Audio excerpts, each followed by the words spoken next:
Well, I might be a little late, but it's October and it's spooky month, and since I'm a YouTuber, I think I basically have to make a spooky video, but I'm also lazy and it's been a long weekend, so what I'm gonna do here is simply a spooky game tier list. So let's dive into the rules here. I mean, come on, you know what a tier list is. I just want to specify that when I say spooky, I don't necessarily mean just horror game, but like just game with like spooky elements in it. So some of these might not be like total horror games, but moving on from that, slender ladies and slender men, it is time to rate some horror games on our tier list. All right, so first up here, we're just gonna unceremoniously drag it up from my off-screen games. We have a very strong contender here, Doki Doki Literature Club.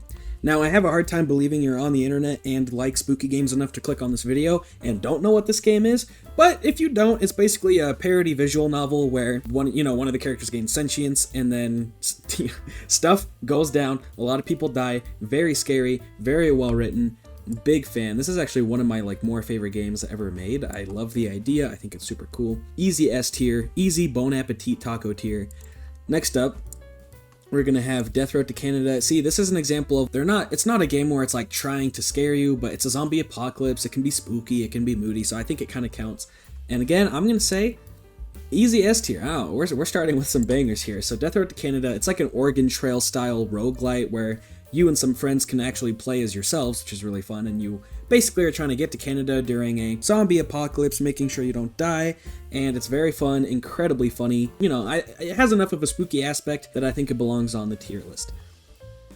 Alright, and next up here we have The Forest. I know there's another Forest game. I haven't played it yet because I haven't even beat this one, but I do have quite a while, 14 hours, 15 hours, 16 hours on this one. So I'm going to say this is a pretty good A tier. I like the concept. Being stalked by cannibals is super fun. Survival games is always cool, so I do like that aspect. I do have to say the gameplay can just get a little boring because there's a lot of tree chopping. There's just a lot of hunting and stuff, of walking. So I do wish the gameplay itself was more varied, so it's not always going to be incredibly fun, but I do really like the vibe and stuff, so I'll still say it's an A tier. Next up we got Half-Life. Again, not specifically a horror game, but I think it's scary enough, zombies, etc., that I think it can kind of go on this. I mean, come on, it's Half-Life. I'm going to put an A tier. It's pretty good. Now, it is a little old, it's a little crusty, that's why it's going to be an A tier, but very fun, very good. Next up, I'm Scared. Now this one, it's not quite as known, but yeah, so I'm Scared, it's a very good one. It's very similar to Doki, in which you have to delve into your files to figure stuff out, but instead of a one-time thing like Doki, I'm Scared is fully relying on it. So you're always going in your files, getting YouTube videos and charts and maps and codes and stuff to get you through. So it's a super cool idea. You're always manipulating the files on your actual computer. It'll fake shut down your computer, it'll crash itself. So it's very technologically spooky and kind of sets you on edge. And the story itself is very good. It can be a little triggering for some certain topics, but overall, I'm Scared. Incredibly cool concept. Can get a little frustrating if you don't know what to do, so I'm going to put in an A tier, but very good nonetheless. Next up here we've got It Steals. Now this one is not super known either, but it kind of is a reverse of the usual horror game tragedy. It's kind of a twist on the usual horror scraggedy, where you're collecting just random blobs basically that you need to win the game, but the monster that's kind of chasing you around, your goal isn't just to hide from it, your goal is to actually look at it. This monster runs away when you look at it, so you're always flicking your mouse behind you, peeking around corners, looking down every single hallway, because you only die when you don't look for it. So you actually have to try and make eye contact with this monster. So I really like the concept, very good, very fun. We'll put that in A tier too. We have a lot of bangers coming up, I don't know. Kindergarten. Let's see here. Kindergarten, again, it's not necessarily a spooky game, but there's a janitor who kills people and stuff, so there's a bit of that spooky undercurrent. It's a very fun one. It can be mildly frustrating. I mean, it's decent. As far as a spooky game goes, I'll put it in B tier. If I'm being honest, it probably doesn't belong on this list, but I thought it was just spooky enough, I'll add it. It's very fun. You kind of play as a Groundhog's Day sort of style, where you're always trying to figure out different stories, doing certain pieces of the puzzle in better orders in order to discover secrets. So that's kind of how we have Kindergarten right there. Next we have Phasmophobia. I mean, come on, everyone's seen Phasmophobia. It's fun, you're hunting ghosts, Ghostbusters, very scary. Now, it's not going to be super scary if you're playing with friends and stuff. It does have some very cool systems, the ghost can hear you when you say its name, it can kind of listen to your voice chat. to get it going and stuff like that. I will say the VR version is so freaky because you can talk to the ghost and you can speak into the spirit box and say, "Are you here?" And since you're in VR, you will hear a voice behind you on your ear say, "Yes, I am." And it's spooky, dude. It's spooky. So yeah, big fan of Phasmophobia. Next up, we got Poppy Playtime. Now, look, call me crazy. I'm just gonna slap it in B tier. I'm not a huge puzzle fan, and if I want to play a spooky game, I don't really want to do puzzles. I kind of want to be scared. So Poppy Playtime, it did have some good moments, but a lot of it wasn't super up my alley. So I'll put it in B tier. It's fun, it's great, but not anything I terribly, terribly enjoyed. Now, Slender the Arrival. Slender the Arrival, it had a really slow start, so I didn't love it too much. I kind of lumped Slender the Arrival with the 8 Pages, which is kind of the older, more iconic one.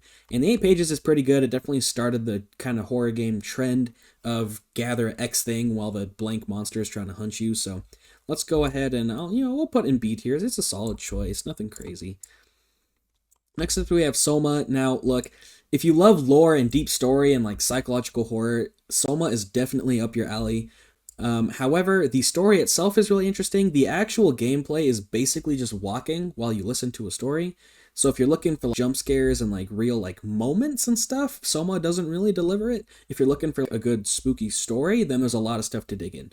So I will admit, Soma's not necessarily a bad game, but if you're looking for kind of just like a nice horror game experience, getting scared, I wouldn't necessarily say it's a great one, hence the C tier. Now, if you look here, Starfield. Now, you might be wondering, oh yeah, Starfield Shattered Space. I guess that was sort of a spooky theme. No, it has nothing to do with Shattered Space. Well, okay, it does have something to do with Shattered Space, but not because it's scary, but because Starfield scares me, okay? Not because it's a scary game in and of itself, but because the statement it makes on the current issues at Bethesda truly fear me, make me quiver in my boots, and because of that, it is going straight into the skull tier. Alright, we have Ultimate Custom Night, and this is kind of me lumping like all of the FNAF games together, because like, let's be real here, they're basically all the same. I mean, what can I say? It's Five Nights at Freddy's. Look at some security cameras, get jump scared a few times, pretty fun, nothing terribly unique or crazy, but it's FNAF, we'll put it in B tier. Subnautica. Now, Subnautica, is again, it's not necessarily a horror game, not necessarily a spooky game, but it's pretty fun, pretty good. Now, as far as a spooky game goes, specifically if you're looking for like fear and stuff, I'd hover it between B and C. We'll probably put it here.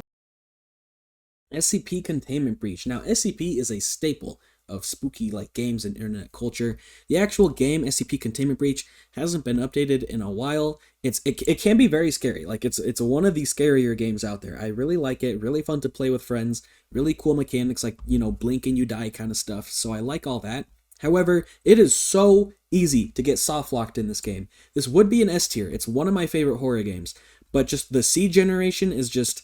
It soft lock you so bad, and like 90% of seeds make it so you can't win the game, so I'm going to put in A tier because it can get a little frustrating if you're really trying to get through the game and play it. Next up here, we got Cyberpunk. Again, you're probably wondering, Cyberpunk doesn't really seem like a scary game to me, and I would respond, have you played Phantom Liberty? There's a certain ending in Phantom Liberty in which you are chased by a robot. I guess I don't want to... It's been out for a year. Who cares? You're chased by a robot in this underground facility, and gosh dang, it takes you by surprise. It's super scary. The music and the design, and it's just... Ugh, dude, it is scary. Specifically as a horror game, like sure, it can be an A tier. I'm not going to say it's like super duper... Well... No, yeah, call me crazy. We're putting that in S tier. It's a scary experience. Like dude, my heart was thumping. Next up, we got Amnesia: The Dark Descent. This is a complete classic. I have not beat it yet, so I can't comment too much. I didn't enjoy it as much as I was expecting. I didn't really know what to expect from Amnesia, so we're probably just going to kind of tack it on the end of A tier here. I'm not quite sure what I want to do with it, but once I beat it, my opinion might be changed. I'm kind of in the middle of playing it. I've been hosting like horror game nights with friends where we kind of hook the laptop up to a TV and play it. So we're kind of in the middle of playing this one, which is why I can't get a super good grasp on how good it is yet. Next, we have my very terribly cropped Resident Evil 4. Specifically, I've played the VR version, and dang, is it fun. It's great, it's fun, I love it, we're going to pop it up here. Now, if you're looking for like jump scares and spooks, maybe not, but the overall aesthetic is definitely kind of a more spooky vibe. Love it. And I mean, come on, it's Resident Evil 4. It's one of the most like popular games. Next up, we have Castlevania. Like, let's just be real. Just the Castlevania series as a whole, there's way too many of them to put all of them on the list. Castlevania is again, it's one of those games where you're not necessarily going to get scared while playing it, but it does have that spooky atmosphere. Love it to death. Castlevania is great. We'll put that up in A tier. Divine Cybermancy. Very little known. It's an RPG first, but it is rather scary or just has some very like unsettling kind of like art elements and stuff. I really like this game. We'll tack it on the end of A tier here too. Next up, we've got Iron Lung. Now, Iron Lung is interesting. If you care about spoilers, it's an hour-long game. The entire experience hinges on the very end. So if you plan on playing this at all, just skip ahead like 30 seconds. But long story short, it's a very big build-up to like one jump scare at the very end. So it's kind of funny and clever, but when you really look at it, it's like, yeah, I mean, there's like one scary thing that happens, so we'll probably put that in B tier. Lethal Company. Okay, come on. Everyone's heard of Lethal Company. When you play it with friends, it's not scary at all. If you're playing it alone, it can get decently scary, so we'll tack it on the end of B tier here, just because it can kind of average itself out of not scary and scary, and kind of, you know, we'll stick it in B tier. Outlast.